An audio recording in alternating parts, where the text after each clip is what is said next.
بسم اللہ الرحمن الرحیم الحمد للہ الذی ہدانا لہذا وما كنا لنہتدی لولا ان ہدانا اللہ لقد جاءت رسل ربنا بالحق والصلاة والسلام وتحیۃ والاکرام علی سید اصل ما فی الوجود سر اللہ فی کل موجود نقطۃ دائرۃ الوجود صاحب لواء الحمد والمقام المحمود مولا و مولا الثقلین جد الحسن والحسین نبی القاسم محمد وعلیہ الطیبین الطاہرین المعصومین المظلومین ولعنۃ اللہ علی اعدائہم اجمعین من یومنا هذا الى قیام یوم الدین اما بعد فقد قال رسول اللہ صلی اللہ علیہ وآلہ وسلم ان الحسین مصباح الہدی وسفینۃ النجاح۔ صلوات پڑھیں محمد وآل محمد پر۔ معزز سامعین حضرات و برادران ایمانی، ماتمداران مظلوم کربلا، آپ حضرات مسلسل عزا کا فرش بچھا رہے ہیں، شہزادی کونین کو ان کے لال کا پرسہ پیش کر رہے ہیں۔ شہزادی کونین، آپ تمام حضرات کے پرسے کو قبول فرمائیں، آئے ہوئے تمام زائرین کے خدمات کو اور تمام انجمنوں کے خدمات کو اور بانیان جلوس بانیان مجالس کی تمام تر خدمات کو شہزادی قبول فرمائیں، اور آپ حضرات کی نوکری حاضری اور ہماری نوکری کی قبولیت کے لیے ایک مرتبہ باواز بلند صلوات پڑھیں آپ حضرات میں۔ میرے عزیزو، بہت زیادہ وقت لینا آپ کا درکار نہیں، مقصد نہیں ہے میرا، بہت جلدی اپنی باتوں کو آپ تک پہنچاؤں گا۔ میں نے آپ کے سامنے حدیث پڑھی ہے، ان الحسین مصباح الہدی وسفینۃ النجاح، اور عموماً ہمارے قوم کا بچہ اس حدیث کے بارے میں جانتا ہے، اس کے مفاہیم کے بارے میں جانتا ہے کہ بے شک حسین ہدایت کا چراغ ہیں اور نجات کا سفینہ ہیں۔ میرے عزیزو، بس گفتگو کے آغاز کے لیے بہت جلدی سے ایک بات آپ کو سناؤں گا، اس کے بعد اپنی منزل پہ آ جاؤں گا۔ ایک بات سن لیجئے کہ یونان ایک ملک ہے اور جس میں ایک بہت بڑا فلسفی رہا کرتا تھا جس کا نام تھا سقراط۔ سقراط نام تھا، بہت پڑھا لکھا انسان تھا، بہت لوگوں کے اندر علم بانٹا کرتا تھا، لوگوں کو علم بانٹا کرتا تھا۔ جیسے ہی اس وقت کے بادشاہ کو اس بات کا پتہ چلا کہ وہ لوگوں کو علم بانٹ رہا ہے، لوگوں کے ذہنوں کو کشادہ کر رہا ہے، لوگوں کے ذہنوں کو غلامی سے آزاد کرا رہا ہے، بادشاہ اس سقراط کا دشمن ہو گیا۔ بس یہیں سے میں آپ کی عزاداری اور آپ کی نوکری کے حوالے سے گفتگو کا آغاز کر رہا ہوں۔ بادشاہ سقراط کا دشمن ہو گیا، اس نے سقراط جیسے فلسفی اور عالم انسان کو جیل میں ڈال دیا۔ جیل میں ڈالنے کے بعد اسے زہر دلوا دیا، وہ مر گیا۔ توجہ رہے، بات یہ تقریباً 3000 برس پرانی ہے، واقعہ یہ 3000 برس پرانا ہے، سرزمین یونان کا یہ واقعہ 3000 برس پرانا۔ سن 1992 میں انٹرنیٹ پہ ایک رسالہ آیا سرزمین یونان سے کہ یونان کے لوگوں نے یونان کی سپریم کورٹ میں ایک مقدمہ درج کیا ہے سن 1992 میں کہ سقراط بے قصور تھا، وقت کا حاکم ظالم تھا۔ مقدمہ کیا کیا گیا؟ توجہ رہے میرے عزیزو، مجھے پتہ ہے کہ آپ حضرات جلوسوں میں اور ماتموں میں بالکل تھکے ہوئے ہیں، مگر آپ کی تھکن کو، یہ عزاداری آپ کی تھکن کو ختم کر دینے والی ہے۔ اور جیسے ہی ان سے پوچھا گیا کہ آپ نے مقدمہ کیوں کیا، سقراط کو مرے ہوئے 3000 برس گزر گئے، سقراط ختم ہو گیا، ظالم بادشاہ ختم ہو گیا، جس پہ ظلم ہوا وہ بھی ختم ہو گیا، نہ سقراط کا نام رہا نہ ظالم بادشاہ کا نام رہا۔ یونان کے لوگوں نے بہت خوب جواب دیا، جواب یہ دیا کہ ہم بھی یونان کے ہیں، سقراط بھی یونان کا ہے، حاکم بھی یونان کا تھا۔ توجہ نہیں کر رہے ہیں، ہم بھی یونان کے، مظلوم بھی یونان کا، ظالم بھی یونان کا۔ ہم یہ مقدمہ درج کر کے دنیا کو بتانا یہ چاہتے ہیں کہ ہم مظلوم کے ساتھی ہیں، ظالم کے ساتھی نہیں ہیں۔ ہم مظلوم کے ساتھی ہیں، ظالم کے ساتھی نہیں ہیں۔ سپریم کورٹ کا فیصلہ ہوا، دلائل پیش کیے گئے، فیصلہ آیا کہ سقراط بے گناہ تھا، سقراط مظلوم تھا، سقراط کے ساتھ ظلم ہوا تھا، حاکم قصوروار ٹھہرا، حاکم ظالم ٹھہرا، فیصلہ دے دیا گیا، سقراط مظلوم تھا۔ لوگوں سے پوچھا گیا کیوں مقدمہ کیا؟ جواب کیا دیا؟ ہم بھی یونان کے، ظالم بھی یونان کا، مظلوم بھی یونان کا۔ بات سمجھ میں آ گئی۔ 3000 برس کے بعد یونان کے لوگوں کو یہ بات سمجھ میں آ گئی کہ جس سرزمین پہ ہم رہتے ہیں وہاں ظالم بھی رہتا ہے، وہاں مظلوم بھی رہتا تھا، مگر پتہ چلنا چاہیے کہ ہم کس کے ساتھی ہیں۔ اب لوگ ہماری عزاداری پہ اعتراض کرتے ہیں کہ یہ مجلسیں کیوں کرتے ہو، یہ جلوس کیوں نکالتے ہو، یہ عزاداری کیوں کرتے ہو۔ ہم دنیا کے ہر لوگوں سے اس بات کا اعلان کر کے بتاتے ہیں کہ ہم بھی ہیں مسلمان۔ حسین تھا بانی مسلمان، حسین تھا بانی اسلام، ہم بھی ہیں مسلمان۔ یزید بھی خود کو کہتا تھا مسلمان، مگر ہم مجلسیں کر کے حسین کی مظلومی کا ذکر کر کے دنیا کو بتاتے ہیں کہ ہم مظلوم کے ساتھی ہیں، ظالم کے نہیں۔ ہم دنیا کو بتاتے ہیں کہ ہم مظلوم کے ساتھی ہیں، ظالم کے ساتھی نہیں ہیں۔ کون سے مظلوم؟ حسین مظلوم کے ساتھی۔ توجہ رہے، حسین ہے کیا؟ ہدایت کا چراغ، سفینۃ النجاہ۔ نبی کی ایک اور حدیث پڑھ دوں آپ کے سامنے، مثل اہل بیتی کمثل سفینۃ نوح، میرے اہل بیت سفینہ نوح کی مانند ہیں، میرے اہل بیت سفینہ نوح کی مانند ہیں۔ سفینہ نوح تھا کیا؟ توجہ رہے، کتاب کا نام شہادت عظمیٰ، روایت لکھی گئی، اللہ کو حکم ہوا اے نوح سفینہ بناؤ، سفینہ بنایا گیا، سفینہ تیار ہو گیا۔ روایت لکھی جاتی ہے نوح کے سفینے پر ایک پرچم لگا ہوا تھا، ایک پرچم لگا ہوا تھا، اس پرچم پہ لکھا تھا محمد، علی، فاطمہ، شبر، شبیر۔ توجہ رہے، اس پرچم پہ لکھا کیا تھا؟ پنجتن کا نام لکھا تھا۔ کس پر؟ سفینے پر۔ اس کا مطلب جو بھی نجات کا سفینہ ہوگا وہاں پرچم ہوگا۔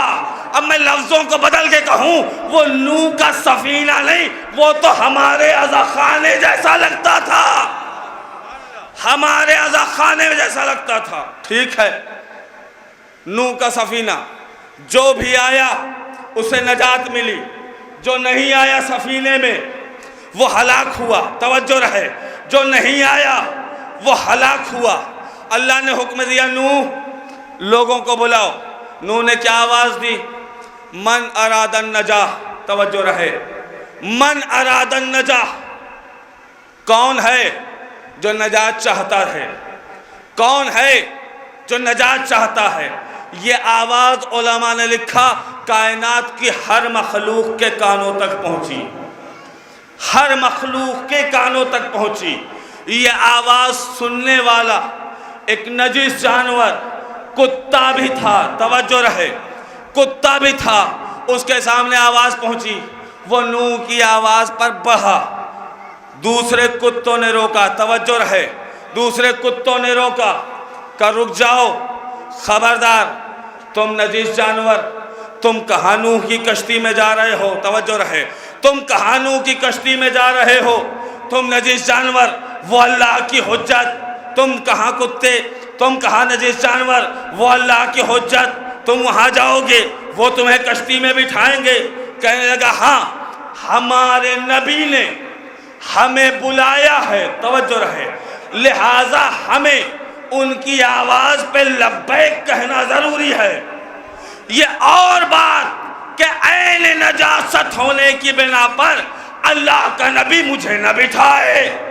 ایک اور کر، یہ اور بات ہے کہ نجس ہونے کی بنا پر اللہ کا نبی مجھے نہ بٹھائے، مگر میں جاؤں گا ضرور، پوچھنے والوں نے، تاریخ لکھنے والوں نے لکھا کہ وہ وہاں پہنچا، اس نے جواب یہ دیا کہیں ایسا نہ ہو کہ وقت کا مورخ یہ لکھ دے کہ نجس تھا اس لیے نبی کی آواز پہ نہیں آیا، نجس تھا اس لیے نبی کی آواز پہ نہیں آیا۔ اب مجھے سمجھ میں آ گیا کہ جنگ احد میں وہ کون لوگ تھے جسے نبی بلاتے رہے اور یہ بھاگتے رہے، جسے نبی بلاتے رہے اور یہ بھاگتے رہے۔ ٹھیک، اللہ نے حکم دے دیا سفینے میں آ جاؤ، نجات مل جائے گی۔ آئیے نبی کے زمانے میں ہوا کیا؟ نبی کے زمانے میں مسجد نبوی میں نبی خطبہ دے رہے ہیں، اتنے میں ایک جنات بھیانک صورتوں والا مسجد کے اندر داخل ہوا۔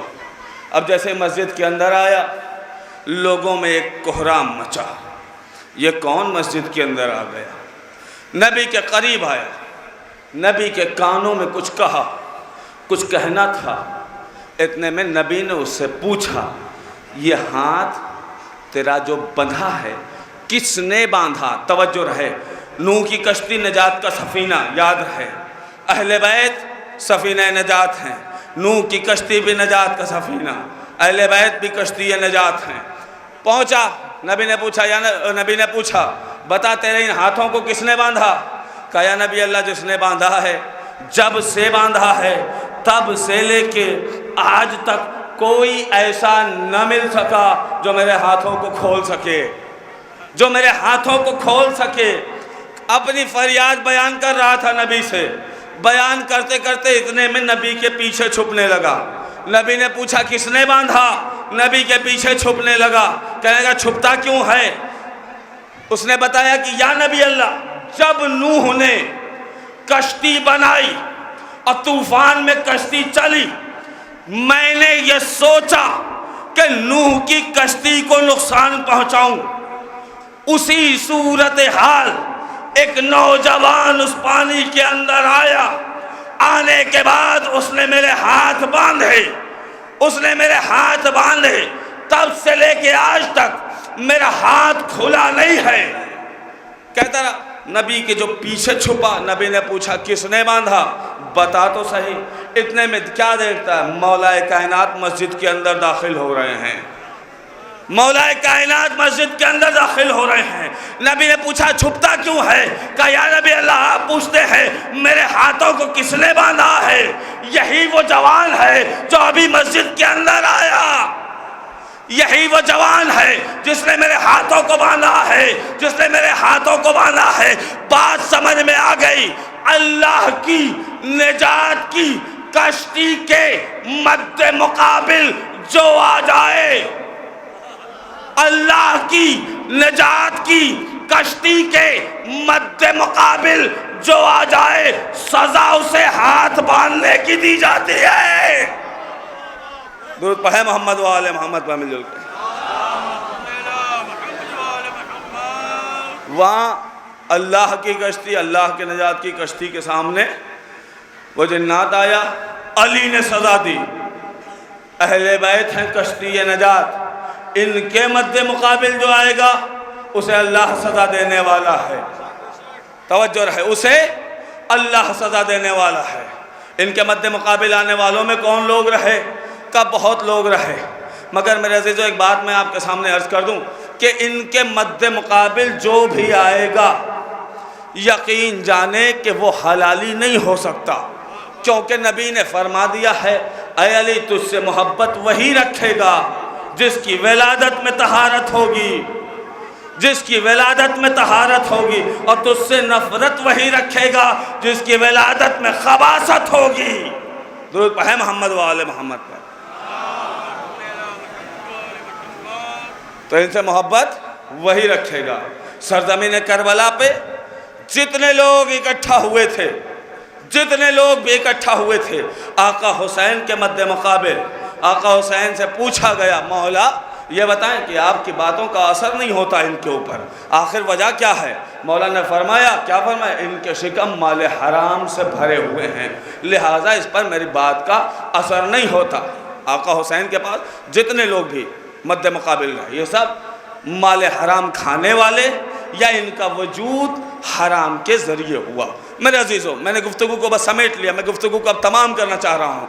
آقا حسین نے کربلا کی سرزمین پہ جو قربانی پیش کی ہے، یہ صرف اور صرف اسلام کی قربانی نہیں، یہ عالم انسانیت کے لیے قربانی ہے۔ کربلا ہمیں وہ درس دیتی ہے کہ ہمیں اپنی پوری زندگی میں ہر ایک پہلو پیغام کا کربلا سے مل سکتا ہے۔ آپ دیکھیں، بچہ ہے تو اس کی زندگی سے بھی پیغام ملتا ہے، جوان ہے تو اس کی زندگی سے بھی ملتا ہے۔ اگر بھائی کا رشتہ دیکھنا ہو تو بھی کربلا سے دیکھو، باپ اور بیٹے کے رشتے کو دیکھنا ہے تو بھی کربلا سے دیکھو، چچا اور بھتیجے کے رشتے کو دیکھنا ہے تو بھی کربلا سے دیکھو۔ بھائی کا کیسا رشتہ؟ ایک بھائی ایسا ہے جس نے اپنی ساری زندگی اپنے بھائی کو آقا کہا، ساری زندگی آقا کہا، اور ہمیشہ اپنے سر کو جھکا کے رکھا۔ وہ کون ہے؟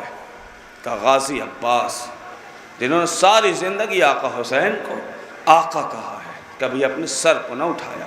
آپ مجلسیں کر رہے ہیں، آپ جلوس کر رہے ہیں، عزاداری کر رہے ہیں، آپ کے تمام تر خدمات مولا قبول فرمائے میرے عزیزو، مگر میرے عزیزو اس بھائی کا بڑا ارمان تھا، بڑا ارمان تھا۔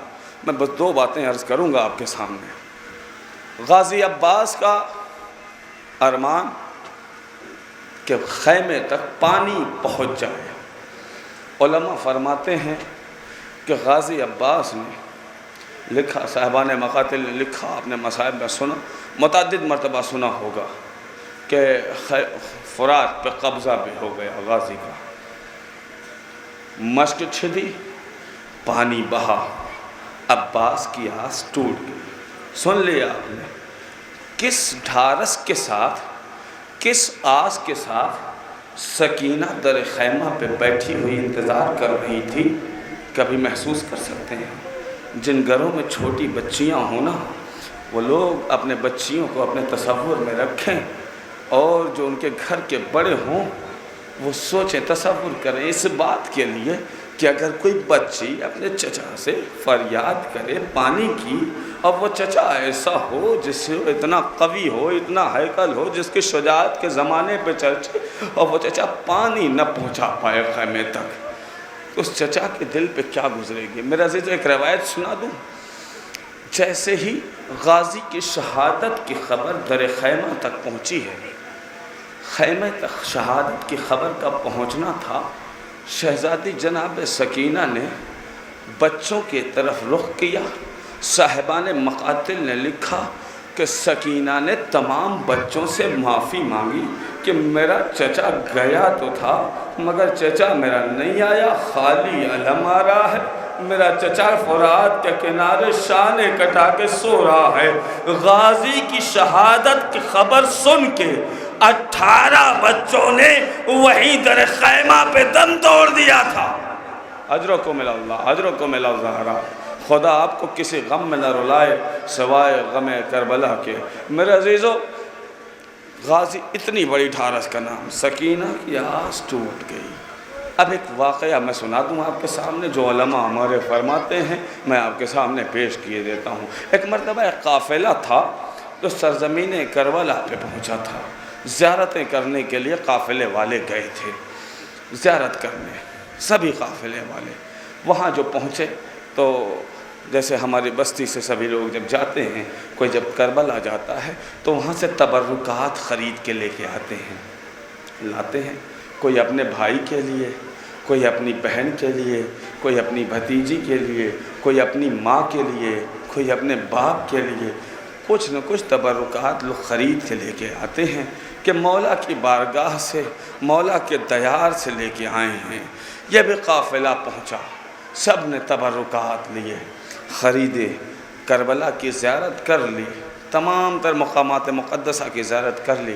اب اس قافلے کو یہاں سے پلٹ کے شام جانا تھا، شام جانا تھا، جہاں سکینہ 4 برس کی یتیمہ بھوکی پیاسی وہاں شہید ہو گئی۔ میرے عزیزو، میں ایک فقرہ عرض کروں گا۔ یہ قافلے کا شام جب چلنا تھا، تمام زائرین ہوٹل میں بیٹھے ہوئے تھے، ایک دوسرے سے باتیں کر رہے تھے۔ دیکھو یہ تبرک میں نے اپنے بھائی کے لیے لیا ہے، دیکھو یہ تبرک میں نے اپنی بہن کے لیے لیا ہے، دیکھو یہ تبرک میں نے اپنی بھتیجی کے لیے لیا ہے۔ اگر ان میں دیکھا کہ ایک عزادار ہے، ایک زائر ہے جو خاموش بیٹھا ہوا ہے، لوگوں نے اس سے پوچھا بھائی یہ بتا کیا تو نے یہاں سے کچھ نہیں لیا؟ وہ کہتا ہے نہیں میں نے کچھ نہیں لیا ہے، میں نے بس ایک چیز لی ہے۔ کہا کیا لیا ہے تو نے؟ کہا غازی عباس کے حرم سے اس شیشی میں پانی تقسیم کیا جا رہا تھا، میں نے بس یہ پانی لیا ہے، میں لے کر کے چلنا چاہتا ہوں۔ لوگوں نے کہا ہائے ہماری پھوٹی قسمت، ہم نے سب کچھ لیا مگر غازی کے حرم کا پانی نہیں لیا۔ اس عزادار سے، اس زائر سے کہتے ہیں لا بھائی تھوڑا ایک گھونٹ پانی دے دے، تبرکن ہمیں دے دے ایک گھونٹ پانی۔ کہا نہیں میں اس میں سے ایک قطرہ بھی پانی کسی کو نہیں دے سکتا ہوں، کسی کو نہیں دے سکتا ہوں۔ لوگوں نے بہت ضد کی بھائی تھوڑا سا پانی پلا دے، ایک گھونٹ پانی پلا دے، کیونکہ یہ مولا کے حرم کا پانی ہے، ہمیں پلا دے۔ اس نے کسی کو نہیں دیا، کہا کہ یہ میں نے جس کے لیے لیا ہے یہ اس کی امانت ہے، میں تم لوگوں کو یہ اس میں سے ایک گھونٹ بھی پانی نہیں دے سکتا۔ عزیزو یہ بات ختم ہو گئی، قافلہ وہاں سے چلا ہے۔ اب سارے قافلے والوں کا یہ انتظار تھا کہ دیکھیں یہ پانی کا کرتا کیا ہے۔ اب جیسے یہ قافلہ شام پہنچا ہے، شام پہنچنے کے بعد جیسے یہ تمام زائرین قبر سکینہ کے قریب پہنچتے ہیں، اس زائر کو دیکھا کہ قبر سکینہ کے بعد گھٹنیوں چلتا ہوا پہنچا، آنے کے بعد آواز دیتا ہے سکینہ بڑی پیاسی دلا لو، سکینہ تمہارے چچا نے یہ پانی بھیجا ہے۔ یہ کہتا ہوا اس نے اس شیشی کا پانی قبر سکینہ پہ الیل دیا۔ واہ سکینہ، واہ عباسہ کا ماتم کیا۔ میں کہوں گا اے شہزادی یہ ایک زائر تھا جو آپ کے لیے غازی کے حرم سے پانی لایا۔ عصر عاشور کے بعد سکینہ آواز دے رہی تھی چچا مدد کو آؤ، اے میرے بابا مدد کو، مگر سکینہ کی مدد کے لیے کوئی نہیں پہنچا۔ وَسَيَعْلَمُ الَّذِينَ ظَلَمُوا أَيَّ مُنقَلَبٍ يَنقَلِبُونَ۔ میرے عزیزو سکینہ کی مدد کو کوئی نہ پہنچا، سکینہ آواز دے رہی تھی۔ سنیے گا فقرہ، ایک روایت اور سنا دوں آپ کو، یہ ہو گیا جو علماء نے سنایا ہمیں، ایک روایت سن لیجئے۔ جناب مختار جب تمام ملاعین کو پکڑ رہے تھے، ان میں ایک ملعون تھا جس کا نام تھا زجر، ایک ملعون تھا جس کا نام تھا زجر۔ جب جناب مختار نے اسے پکڑ کے گرفتار کر لیا ہے، اس وقت جناب مختار نے پوچھا اسے بتا تو نے کربلا میں کیا ظلم کیا ہے؟ سنیے گا کہ عباس اہل حرم کی کتنی بڑی ڈھارس تھا، میں لفظوں کو بدلوں آپ کے سامنے، عباس حسین کی کتنی بڑی ڈھارس تھے کہ مختار برداشت نہیں کر سکتے ہو، کہ پھر بھی بتا میں سننا چاہتا ہوں تو نے کیا ظلم کیا ہے؟ زجر ملعون کہتا ہے مختار سرزمین عرب کے ان علاقوں سے جن علاقوں میں سب سے نوکیلے پتھر ہوتے ہیں، میں وہاں سے 2 نوکیلے پتھر لے کے آیا تھا۔ جناب مختار نے پوچھا بتا تو نے ان دونوں پتھروں کا استعمال کہاں کیا ہے؟ وہ ملعون کہتا ہے مختار برداشت نہیں کر سکتے ہو، جب اصرار کیا تو پھر اس نے جواب دیا کہ مختار سننا چاہتے ہو تو سنو کہ میں نے پہلے پتھر کا استعمال جب کیا ہے تو آقا حسین کو جب تم دیکھا کہ حسین زین سے زمین کی طرف آنا چاہتے ہیں، کبھی دائنی جانب جھکتے ہیں کبھی بائیں جانب جھکتے ہیں، جب حسین دائنی جانب جھکتے تو میں دائنی جانب سے اس پتھر کو چبوتا، جب حسین بائیں جانب جھکتے تو میں بائیں جانب سے چبوتا اور آواز دیتے۔ جب ان پتھروں کی تکلیف ہوتی تو حسین آواز دیتے اے میرے بھیا عباس، اجرکم اللہ اجرکم اللہ زہرا۔ اے میرے بھائی عباس، حسین آواز دیتے عباس۔ مصائب سنتے ہی مختار بے ہوش ہو گئے۔ اب جو مختار بے ہوش ہوئے پھر سے ہوش میں لایا گیا جناب مختار کو۔ جب ہوش میں آ گئے مختار نے پوچھا بتا تو نے دوسرے پتھر کا استعمال کہاں کیا؟ کہ مختار جب پہلے پتھر کا استعمال برداشت نہ کر سکے تو میں کیسے بتاؤں دوسرے پتھر کا استعمال کیسے برداشت کرو گے؟ زجر ملعون کہتا ہے مختار سننا چاہتے ہو تو سنو، میں نے دوسرے پتھر کا استعمال شام غریبہ میں کیا ہے۔ اب جن جن گھروں میں چھوٹی چھوٹی بچیاں ہیں اپنے بچوں کو تصور میں رکھنا اور حسین کی مظلومہ کا ماتم کر لینا، ہائے کہہ لینا، کیونکہ وہ بیوی اپنے بابا اس بیوی اپنے بیٹے حسین کے غم کے لیے آپ کے آنکھوں سے نکلے ہوئے آنسوؤں کو لینے آئی ہے۔ میرے عزیز حسین کی مظلومہ کا ماتم کر لینا۔